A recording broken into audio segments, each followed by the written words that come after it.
देखो ये पेपर 2022 में आया था 824 और पुस्तक में BN, ये पेपर का कोड होता है, ठीक है। तो यहाँ पर जो है ये आपका जो पेपर आया है वो साइंस का पेपर है, उसकी थोड़ा सा हम लोग चर्चा कर लेते हैं। यहाँ पर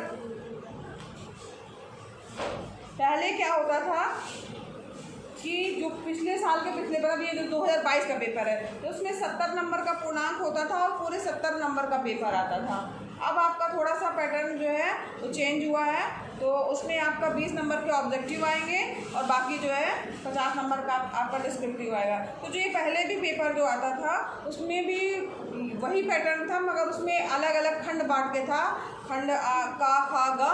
तो अभी भी खंड का खा गा है, मगर बहुविकल्पी सारे प्रश्नों को उन्होंने आगे कर दिया, यानी 20 नंबर के आपके बहुविकल्पी प्रश्न रहेंगे। इसमें भी आपके बहुविकल्पी प्रश्न हैं जो कि आपके अलग अलग खंड में अलग अलग दिए गए हैं। तो देखिए यहाँ पर हम जो पेपर सॉल्व कर रहे हैं पहले इसको नोट कर दिया जाए। 824 और BN इसके क्वेश्चंस जो हमने अभी तक पढ़ा उसको थोड़ा सा हम लोग देख लेते हैं कि आपसे वो बनेंगे कि नहीं, आपको भी लगे कि जो मैं पढ़ा रही हैं उसमें से कुछ आ रहा है कि नहीं, या हमको वो बन पाएगा कि नहीं बन पाएगा। तो सबसे पहले चलते हैं फिजिक्स की ओर। तो फिजिक्स में हमने क्या क्या चीज़ें पढ़ी हैं उसको देखते हुए पहला जो है आपका खंड का जो रहेगा, पेपर में भी आपके खंड का जो रहेगा वो आपका खंड का ये पार्ट ए हो जाएगा। इसमें जो है बहुविकल्पी प्रश्नों की बात है तो वक्रता त्रिज्या का मात्रक होता है। वक्रता त्रिज्या का मात्रक होता है। यहाँ पर देखो दिया है मीटर, सेंटीमीटर, मिलीमीटर, ये दिया हुआ है। तो जनरली तो सेंटीमीटर होता है, मगर हम इसमें पर्टिकुलर इसमें दिया नहीं रहता कि आपको इतने सेंटीमीटर का वक्रता त्रिज्या का मात्रक होगा। तो वक्रता त्रिज्या के मात्रक में जो है मीटर भी हो सकता है, सेंटीमीटर भी हो सकता है, मिलीमीटर भी हो सकता है। तो डिस्क्राइब नहीं है कि सेंटीमीटर होता है, इसलिए उसको नहीं लिख सकते हम। और इसमें इसका ऑप्शन जो है चौथा सही होगा, क्या इनमें से सभी।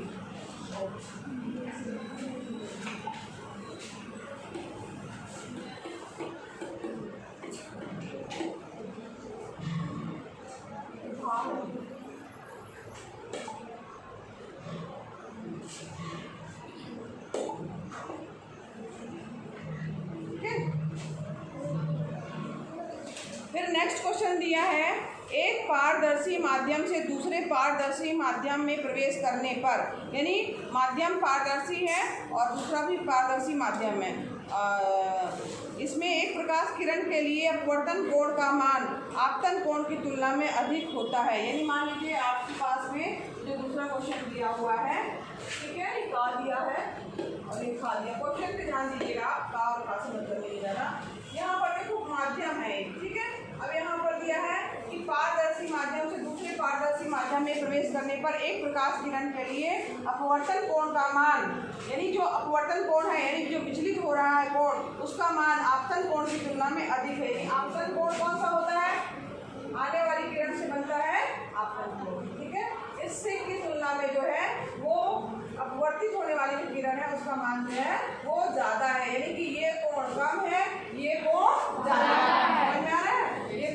ये आपतित किरण है, आपतित किरण है, और ये वाली कौन सी किरण है, अपवर्तित किरण है। तो यहाँ पर कहा जा रहा है कि तब क्या होगा, मतलब क्यों ऐसा हो रहा है, यहाँ पे कम है यहाँ पर ज़्यादा है, यानी कि यहाँ पर जो आने वाली किरण जो है अपवर्तन के पश्चात अभिलंब से क्या हो रही है, दूर हो रही है। दूर कब होगी, जब प्रकाश की किरण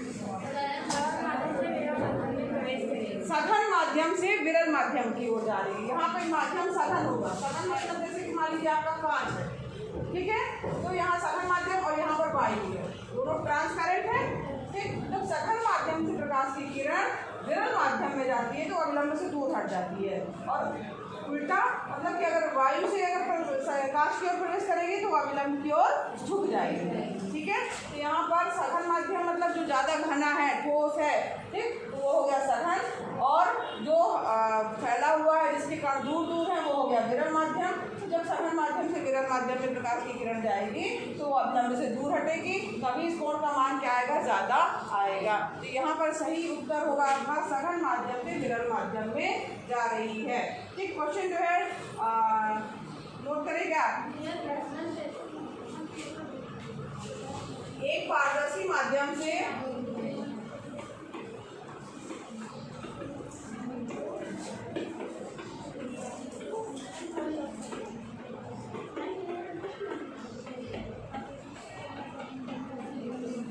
माध्यम में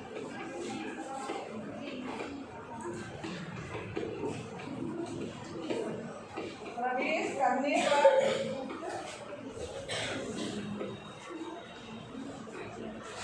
प्रकाश किरण के लिए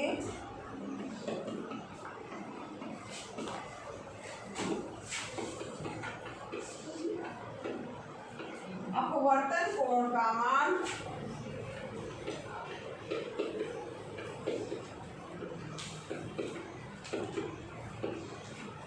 आपतन कोण की तुलना में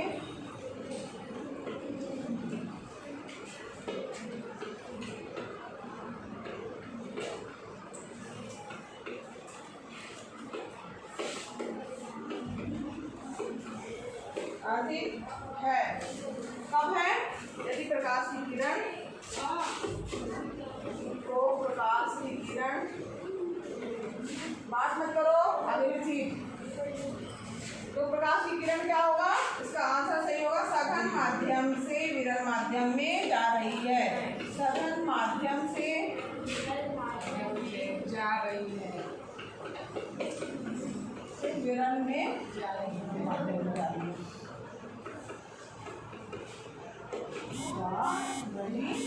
ठीक है, क्वेश्चन नोट कर सकते हैं आप। अब इसके बाद देखो नेक्स्ट वाला जो है वो आपने अभी पढ़ा नहीं है, इसको छोड़ सकते हैं आप। क्वेश्चन में आइए, क्वेश्चन जो दिए गए हैं तो यहाँ ये नोट कर लिया सबने, नोट कर लीजिए जिनको नोट करना है। अब देखो यहाँ पर क्वेश्चंस में आइए, क्वेश्चन नोट कर लीजिएगा। पहला क्वेश्चन आया जो आपने पढ़ा है, प्रकाश परावर्तन के क्या नियम है, बन जाएगा क्वेश्चन आपसे। परावर्तन के क्या नियम, किसी को याद है? क्या नियम है बताइए, ये नियम, ठीक है, ये क्या नियम है, क्या लिख देना, क्या नियम है? नियम है रेखा चित्र भी बनाकर समझाइए, यदि रेखा चित्र बनाकर समझाना है, अगर नहीं भी दिया तभी आपको बनाकर समझाना है। रेखा चित्र कॉपी बनाना पड़ेगा, बनाकर और क्या समझाएंगे। जब क्वेश्चन अगर मान लो नहीं आता, ये दिया है रेखा चित्र बनाकर समझाए, तभी आपको जो है रेखा चित्र बना के समझा देना है। क्या है प्रकाश परावर्तन का नियम? आपतन कोण परावर्तन कोण के बराबर होता है। दूसरा क्या है?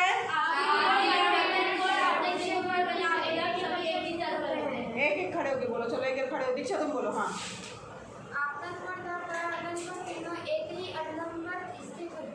हाँ, आपतन कोण नहीं, आपतन किरण, आपतित किरण, अपवर्तित कहाँ से हो गया? परावर्तन की बात करें तो अपवर्तन कहाँ से घुस गया बीच में? आपतित किरण, परावर्तित किरण और आपतन बिंदु पर अभिलंब, ठीक है, तीनों एक ही तल पर होते हैं। ये हो गया, ये आपका इस तरीके से चित्र एक अभिलंब बनाएंगे। बच्चे देखो क्या मिस्टेक करते हैं, अभी मैंने कॉपी भी चेक की, आने वाली किरण और जाने वाली किरण का कोई लापता रहती है, बस ऐसे चित्र बना देते हैं। ठीक है, ये आई है और ये आर है, ये आपतित किरण है, आपतित किरण, और ये कौन सी है? अपवर्तित कौन बोल रहा है बार बार? परावर्तित किरण, ठीक है। तो ये यहाँ पर आपको दिखाना, और यहाँ पे कलाई करना मत भूलना, कलाई करना मतलब ये तभी टकरा के वापस आएगी, नहीं तो आर पार चली जाएगी अगर कांच होगा। तो यहाँ पर एंगल आई बराबर है एंगल आर के, यानी आपतन कोण परावर्तन कोण। तो दूसरा चीज क्या है आपका, ये तीनों, ये आपतित किरण, परावर्तित किरण और आपतन बिंदु पर अभिलंब जो है, तीनों एक ही तल पर होते क्वेश्चन थोड़ा बड़ा सा है, हम पढ़ दे रहे हैं, आप नोट कर लीजिएगा। एक मोटर बाइक के हैंडल पर 2 मीटर वक्रता त्रिज्या वाला उत्तल दर्पण लगा है। नेक्स्ट पेज पे हल करते हैं। एक मोटर बाइक के हैंडल पर 2 मीटर वक्रता त्रिज्या, यहाँ ध्यान दीजिए क्या दिया हुआ है, दिया है क्या, वक्रता त्रिज्या, यानी कैपिटल आर का मान कितना दिया है, 2 मीटर, ठीक है। वक्रता त्रिज्या वाला उत्तल दर्पण लगा है। उसके पीछे कोई दूसरा मोटर बाइक सवार जब उससे 4 मीटर की दूरी पर है, 4 मीटर की दूरी पर है, यानी कि क्या है आपका, यानी प्रारंभिक वस्तु यू का मान कर दिया, वो 4 मीटर की दूरी पर है। अब दूरी पर है यानी कि जो दर्पण है उससे तो पीछे की तरफ ही होगा ना, पीछे की तरफ है, तो यहाँ पर ये चिन्ह क्या होगी, वो दूरी कैसी होगी, माइनस में काउंट की जाएगी। तो -4 मीटर दिया हुआ है यू का मान, ठीक है। तो उस समय पहले वाले बाइक सवार के दर्पण में दूसरे का प्रतिबिंब कितनी दूरी पर दिखेगा। पहले वाले बाइक सवार के दर्पण में दूसरे का प्रतिबिंब कितनी दूरी पर दिखेगा, यानी हमें v का मान चाहिए है, ठीक है। तो यहाँ पर v जो है हमें ज्ञात करना है, v बराबर क्या होगा हमारा ज्ञात करना है। तो यहाँ पर फार्मूला आपको पता है, ये r दिया है, फोकस दूरी आप ज्ञात कर लें। फोकस दूरी क्या होता है, वक्रता त्रिज्या की 2/2, यानी क्या हो गया 1 मीटर। 1 मीटर क्या हो गई आपकी फोकस दूरी है, बराबर 1 मीटर हो गई। सबका मान दिया हुआ है, फार्मूला लगाइए, 1/f = 1/u + 1/v, ठीक है। तो यहाँ पर फिर मान रखेंगे, यहाँ पर इसकी वैल्यू 1/1 = 1/, क्या जाएगा -4 + 1/v। v का मान हमें चाहिए, इसको यहीं रखो। 1/v = क्या जाएगा, ये इधर जाएगा 1 + 1/4, माइनस से चले जाएगा, यहाँ इधर क्या जाएगा प्लस। एलसीएम लो 4 4 धन 1, यानी क्या हो जाएगा 5/4। 1/v बराबर क्या हो गया 5/4, तो v बराबर क्या हो जाएगा 4/5, ठीक। अब इसको भाग दे दो, दशमलव में आ जाएगा, 5 से भाग दो, 5 × 8 = 40, 0.8 मीटर, ठीक। ये आंसर आपका होगा कि जो है दूसरे का प्रतिबिंब कितनी दूरी पर दिखेगा, तो 0.8 मीटर की दूरी पर दिखाई देगा। नेक्स्ट क्वेश्चन देखते हैं और क्या है। हाँ, इसी से संबंधित देखो एक क्वेश्चन और आया है।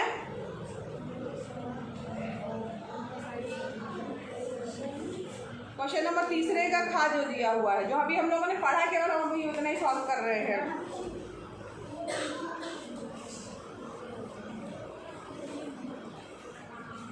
नोट कर लीजिएगा।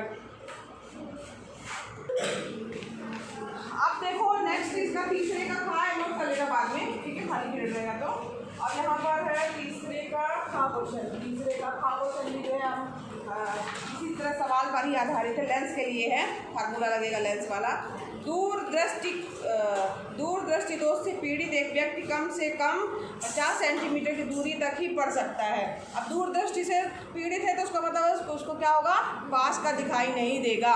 उल्टा होता है, अगर दूरदृष्टि दोष है तो उसको पास का दिखाई नहीं देगा। पास कितने दूरी तक हम स्पष्ट देख सकते हैं, न्यूनतम दूरी कितनी होनी चाहिए, 25 सेंटीमीटर ना। तो 25 सेंटीमीटर तक वो नहीं देख पा रहा है, कितने पे देख रहा है, 50 सेंटीमीटर तक देख रहा है, दूरी तक ही पढ़ सकता है। उससे आगे लाने पर वो क्या हो रहा है, नहीं पढ़ पा रहा है, ठीक है। उसे सही दृष्टि के लिए अर्थात 50 सेंटीमीटर की दूरी पर पुस्तक रखकर पढ़ने के लिए किस प्रकृति एवं किस फोकस दूरी के लेंस का प्रयोग करना होगा, ठीक है।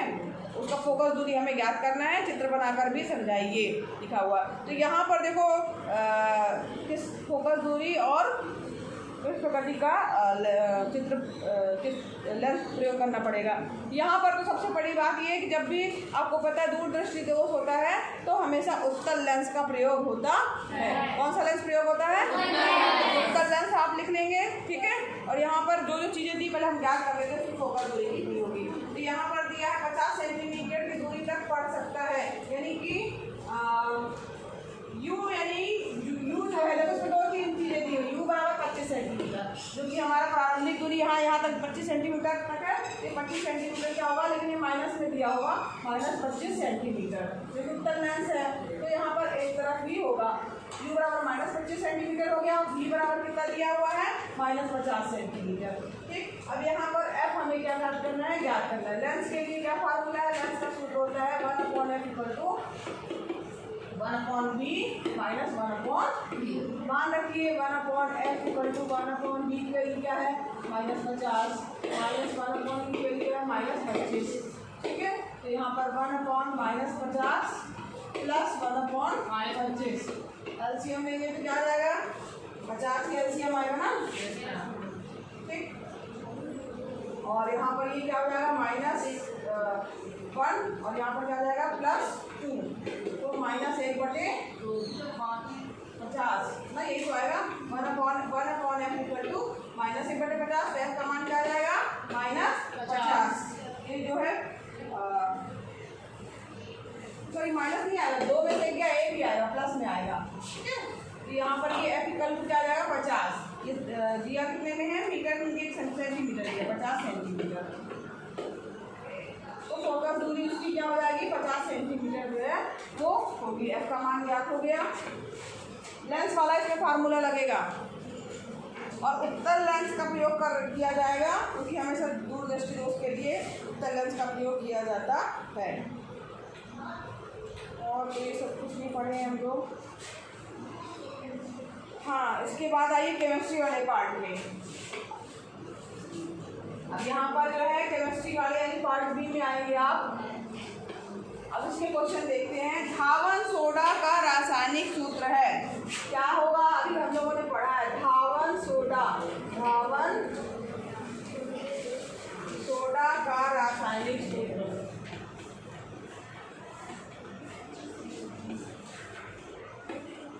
इसका फार्मूला ऑप्शन दिया है, सुन लीजिए, हो सकता है आपके दिमाग में आए।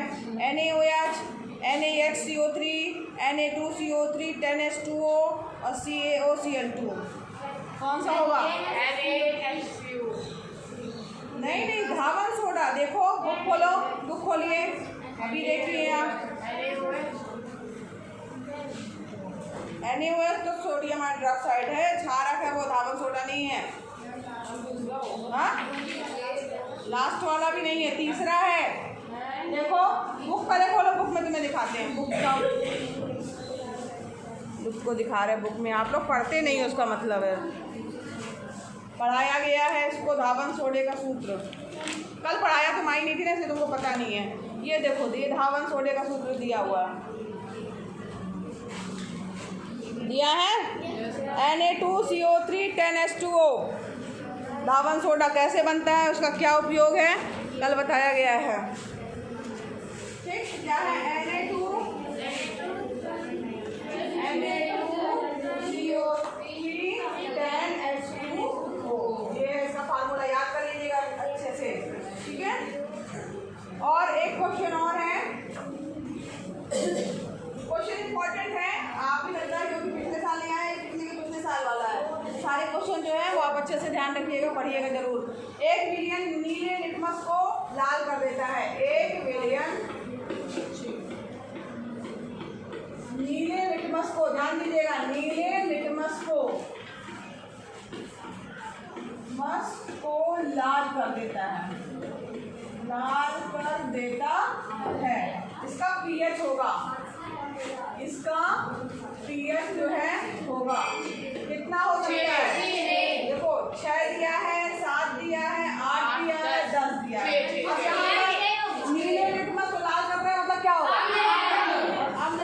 अम्ल का पीएच कितना होता है, 7 से कम। कौन सा वाला है, 6। वेरी गुड, यहाँ पर 6। बड़ा तेज कुछ नहीं उसको बताए हो, यही आता है पूरे क्वेश्चन में, यही करके आएंगे।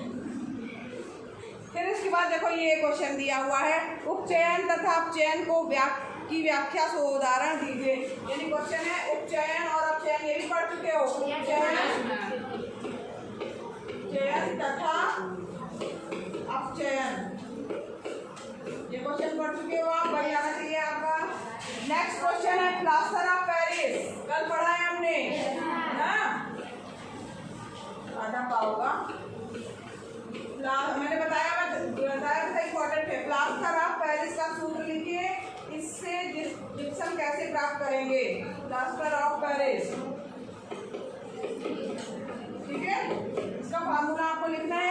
पोषण जो है कैसे प्राप्त करेंगे, ये भी आपको सूत्र दिया गया, कल ही हम लोगों ने पढ़ा है, इसको बन जाएगा। नहीं बताओ मत, हमको मालूम है, नोट कर लेना तुम लोग। अच्छा हाँ, एक क्वेश्चन और दिया हुआ है, देखो यहाँ पर रासायनिक अभिक्रियाएं दी हुई हैं। निम्नलिखित अभिक्रियाओं को संतुलित रासायनिक समीकरण लिखिए। जरूर संतुलित करने के लिए आएगा, इसी को ध्यान रखिएगा, सारा अच्छे से तैयार कर लीजिएगा। कैल्शियम हाइड्रोक्साइड क्या फार्मूला होगा? ठीक है। दिया है कार्बन डाइऑक्साइड क्या है? CO2। बनेगा क्या? Calcium carbonate carbonate CO3 plus H2O पानी बन रहा है आपका। तो यहाँ पर ये देखो Ca एक है, एक हो गया, कार्बन एक है, एक हो गया, ऑक्सीजन 4 है, 2 3 और 2 3 और 1 4 हो गया, हाइड्रोजन 2 है, हाइड्रोजन 2 हो गया। ये संतुलित है, ठीक है। और दूसरा क्या दिया हुआ है? Zinc plus zinc plus silver nitrate. Silver nitrate का फार्मूला होता है AgNO3, ठीक है। जिंक नाइट्रेट बन रहा है ZnNO3 का होल ट्वाइस, ZnNO3 का होल ट्वाइस प्लस क्या बन रहा है? जल नहीं सॉरी सिल्वर Ag बन रहा है। अब ये संतुलित है, NO3 का होल ट्वाइस लगा, यानी इसमें आगे 2 लगेगा, यहाँ 2 लगा, यानी ये यहाँ पर भी आपको 2 लगाना पड़ेगा। आप संतुलित हो गया? ठीक। चलिए इसके बाद देखिए संचारण दिया है। संचारण पर संक्षिप्त टिप्पणी लिखना है। संचारण मतलब हाँ खराब होना, ठीक है। तो उसके बारे में लिख देना है आपको पूरा, जंग लगना, और वो जंग लगने के अलावा भी लोहे के अलावा भी और धातुओं में भी संचारण होता है, ठीक। चांदी है, काली पड़ जाती है। क्वेश्चन नंबर है ये कौन सा है? क्वेश्चन नंबर 8वें का 3rd नंबर पे संक्षिप्त टिप्पणी लिखिए। खंड सी में आइए, पेपर पार्ट सी में आइए। निम्न में कौन ऊर्जा का सिक्का या मुद्रा के रूप में जाना जाता है? ATP, है ना। चलो इसको टिक कर लीजिए। कौन सा एक केवल जंतुओं में पाया जाता है? तंत्रिका तंत्र। हाँ तो याद आ गया ना, मटर के पौधे पर प्रयोग किया था, ठीक है। मेंडल ने किस पौधे पर प्रयोग किया? तो इसकी 4 विकल्प दिए हैं, आप लिख लीजिएगा। मटर बन जाएगा ये आपको, ठीक है। ऊर्जा ग्रहण कहा जाता है। ऊर्जा का सिक्का या ग्रह या मुद्रा का सिक्का या मुद्रा या ऊर्जा केवल तंतुओं में पाया जाता है, तंत्रिका तंत्र।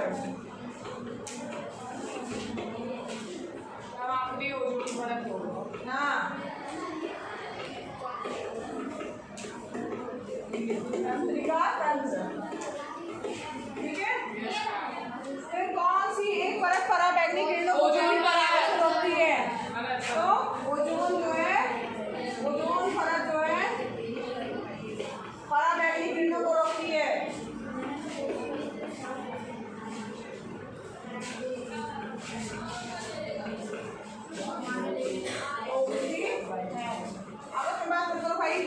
नेक्स्ट आइए, देखिए और क्या आया है, देखते हैं। और देखिए आपने जो पढ़ा है उसमें से क्या आया है। हाँ देखो आया है इसमें, ये पढ़ चुका है आपने। क्या मानव में लिंग निर्धारण प्रक्रिया का वर्णन कीजिए।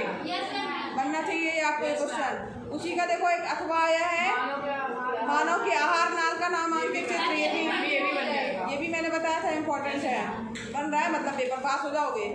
नेक्स्ट देखो 12वां क्वेश्चन दिया है, उत्सर्जन को परिभाषित करते हुए एक प्राणु की संरचना का वर्णन कीजिए। ये भी बताया गया है ना। हाँ, और एक है मेंडल के वंशागति के नियमों की व्याख्या कीजिए। 7 नंबर का क्वेश्चन है ना। पास हो गए इतने में, जितना अभी तक पढ़े हो। अभी तुम्हारे को बहुत महीना, अभी बहुत सारे चैप्टर पढ़ डालो, ठीक है। जो पढ़ा जब पढ़ते हो तभी हम बता देते ये क्वेश्चन इंपॉर्टेंट है, ठीक। चलो